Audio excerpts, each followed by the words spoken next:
एक छोटे से राज्य का राजा बड़ा अभिमानी था। गांव में किसानों की हालत बहुत ख़राब थी। कई सालों से पर्याप्त बारिश नहीं हो रही थी, जिस कारण फसल अच्छी नहीं हो रही थी। लेकिन फिर भी वह अपनी प्रजा की तरफ बिल्कुल भी ध्यान नहीं दे रहा था। वह अपनी ही मस्ती में मस्त रहता था। गांव में गरीब किसान बहुत परेशान थे। उनके पास न खेती करने के लिए पर्याप्त धन था, ना ही दूसरी अवस्था करने के लिए भी उन्हें बहुत परेशानी हो रही थी। वो इस बात से परेशान थे कि अगर यही हाल चलता रहा तो एक दिन आएगा जब उनके मवेशी, बैल और गाय वो भी नहीं रहेंगे। इसकी सूचना राजा को भी थी, लेकिन राजा अपने दरबार में ही रहता था। तरह तरह के खेल नाटक का आयोजन भी करता था। अपनी शौक की चीज़ों में वह धन को उड़ाता था। राजा को खूबसूरत अनोखी वस्तुओं को एकत्रित करने का शौक था, लेकिन उसने राज्य की ओर ध्यान नहीं दिया। कई बार राज्य के जो गरीब किसान थे, राजा के दरबार में गुहार लगाने गए थे। उन्हें सिर्फ दिलासा देकर वापस लौटा दिया जाता था। कर माफ़ी के लिए भी कई बार राजा से आगे गुहार लगाई, लेकिन राजा के कानों में जूं तक नहीं रेंगी।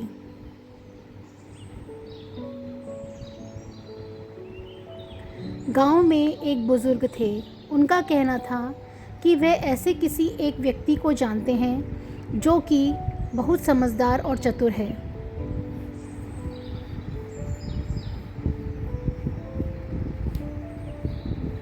जो किसी तरह से राजा को समझाने में गांव की सहायता कर सकता है।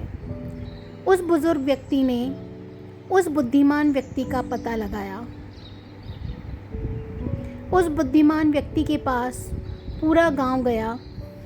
बुजुर्ग ने अपनी सारी आपबीती और गांव की सारी परेशानी को उस चतुर आदमी के सामने रखा और कहा कि आप किसी तरह से हमारी मदद कर सकते हैं।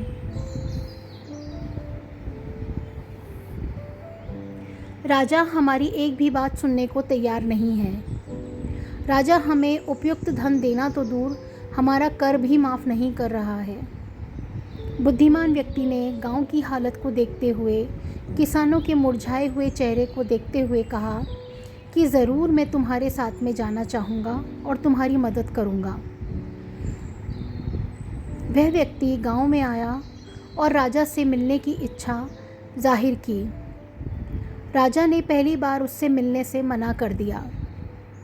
उसे पता चल गया था कि राजा को अनोखी और अनमोल वस्तुओं को संग्रह करने का शौक़ है। फिर उसने ऐसे ही 2-3 बार आग्रह करने पर राजा ने उससे मिलने के लिए तैयार हुआ। जैसे ही वे व्यक्ति राजा के सामने दरबार में आया तो राजा ने कहा कि क्या कहना चाहते हो, कहो। किसी की कोई समस्या लेकर आए हो तो उसके लिए मैं कुछ नहीं कर सकता। बरसात और सूखा, इन पर मेरा कोई वश नहीं चलता है। उस व्यक्ति ने कहा कि नहीं महाराज, मैं यहाँ पर उनके लिए नहीं आया, मैं तो आपसे मिलने आया हूँ। आपकी प्रतिभा का बड़ा सुना है। आपको ऐसी वस्तुओं का शौक़ है जो अनमोल और भिन्न हो, जो इस संसार में कम पाई जाती हैं। यह भी मुझे ज्ञात है। राजा अपनी प्रशंसा सुनकर खुश हुआ। उसने कहा कि हाँ बताओ, तुम क्या लेकर आए हो। उस बुद्धिमान व्यक्ति ने कहा कि मेरे पास एक ऐसी कला है जिससे मैं एक ऐसी वस्तु का निर्माण कर सकता हूँ जो दिखने में न सिर्फ खूबसूरत होगी बल्कि अनमोल भी होगी। इस संसार में अभी तक किसी के पास नहीं है जिसे आपके दरबार में मैं लाना चाहता हूँ।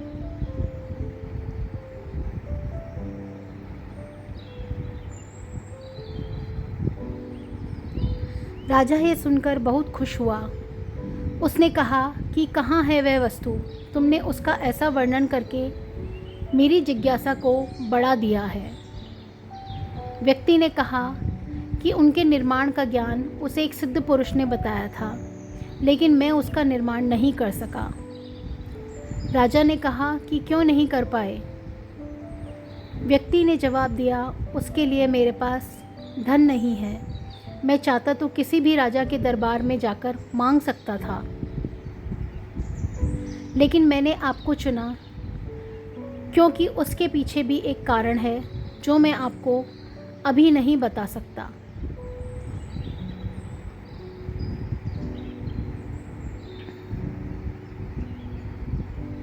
राजा ने कहा कि हमारे पास धन की कोई कमी नहीं, लेकिन वो वस्तु है कहाँ?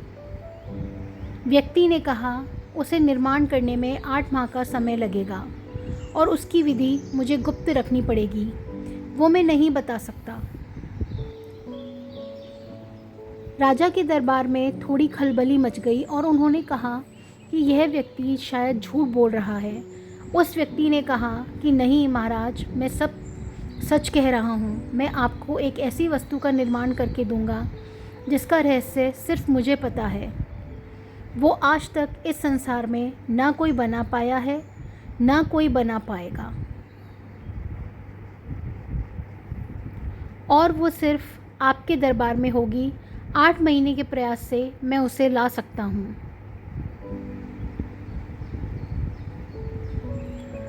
दरबार में उपस्थित मंत्रीगण क्रोधित होकर बोले कि क्यों व्रत की बात करके हमें मूर्ख बना रहे हो? तुम ठग हो। सभी के विरोध के बाद वह व्यक्ति चुपचाप उनकी बातें सुनता रहा और मंद मंद मुस्कुराता रहा। उसकी मुस्कान और आत्मविश्वास को राजा देख रहा था। वो बिल्कुल भी भयभीत नहीं था। राजा ने कहा कि ठीक है, तुम्हें जितना धन चाहिए तुम ले जा सकते हो, लेकिन अगर 8 महीने के बाद वो वस्तु नहीं मिली या तुमने राज्य छोड़ने का प्रयास किया तो तुम्हें मृत्युदंड दिया जाएगा। उस व्यक्ति ने कहा कि जो आप मुझे दंड देना चाहें वो मुझे स्वीकार होगा, लेकिन अगर वस्तु आपको पसंद आई तो आप मुझे मुंह मांगा उपहार देंगे। राजा ने उसकी शर्त को मान लिया और आदेश दिया कि उसे जब जितना धन और दूसरी सामग्री चाहिए दे दी जाए। बस वो व्यक्ति हर 10-15 दिन में मुंह मांगा धन राज दरबार से ले जाने लगा। दिन बीतते गए। राजा के मंत्रीगण और खुद राजा को चिंता ज़रूर हो रही थी, क्योंकि वो बहुत अधिक धन ले जाने लगा था। लेकिन राजा अब मना भी नहीं कर सकता था। व्यक्ति उस धन को गांव में वितरित करता था। अब 8वां महीना आने वाला ही था। 15 दिन शेष बचे थे। तब वो राजा के दरबार में उपस्थित हुआ और उसने राजा से अकेले मिलने को कहा। राजा उसकी कही बात को मान लिया और उसे अपने कक्ष में बुलाया और पूछा कि कहो, ऐसा क्या है जो तुम कहना चाहते हो? उसने कहा कि महाराज, मैंने वे वस्तु बना तो ली है, लेकिन जैसा कि मैंने पहले दिन कहा था कि मैंने बहुत राजा को छोड़कर आपके दरबार में आना क्यों पसंद किया, उसका राज मैं आपको कहता हूँ।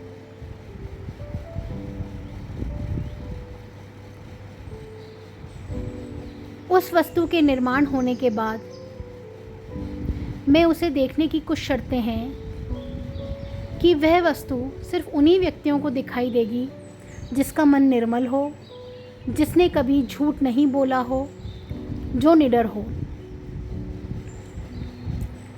जो इस धरती पर सबसे शक्तिशाली होगा, साथ ही छोटे से राज्य का राजा नहीं बल्कि पूरी पृथ्वी का राजा बनने का अधिकारी होगा। मुझे लगता है कि आप में वो योग्यता है, इसलिए मैं आपके पास आया और वो वस्तु को उजागर करने के बाद मेरा सोचना सही साबित होगा। आपके राज्य में आपके कुछ मंत्री भी हैं जो शायद उसके अधिकारी हो सकते हैं। अगर उनमें से किसी को भी वस्तु दिखाई नहीं दी और आपको दिखाई दी, इसका मतलब वो महान पुरुष आप ही होंगे। राजा उस व्यक्ति की बात सुन चिंता में पड़ गया और उस वस्तु के विषय में सोचने लगा।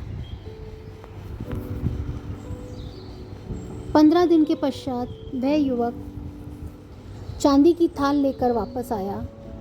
दरबार में जब वह आया तब दरबार में खलबली मच गई। सभी लोग आपस में बातें करने लगे। राजा की नज़रें सब पर थी। राजा ने कहा, शांत हो जाएं। दरबार के सेनापति बोल रहे थे कि इस युवक ने हमारा धन लिया है और यह अब हमें इस तरह से छल रहा है। यह कुछ भी लेकर नहीं आया है सिवाय इस थाल के। दरबार में महाराज, आप बताइए हम इसका क्या करें? इसको मृत्यु देना ही चाहिए। युवक मुस्कुरा रहा था और राजा की तरफ देख रहा था। राजा कुछ नहीं बोल रहा था और तब राजा को युवक की बोली हुई वह बातें याद आ रही थी। राजा को भी उस थाल में कुछ दिखाई नहीं दे रहा था। कुछ देर बाद राजा अपने सिंहासन से उठकर आया और उस व्यक्ति के सामने जाकर बोला, बहुत ही अद्भुत, वाह, ऐसा मैंने पहले नहीं देखा।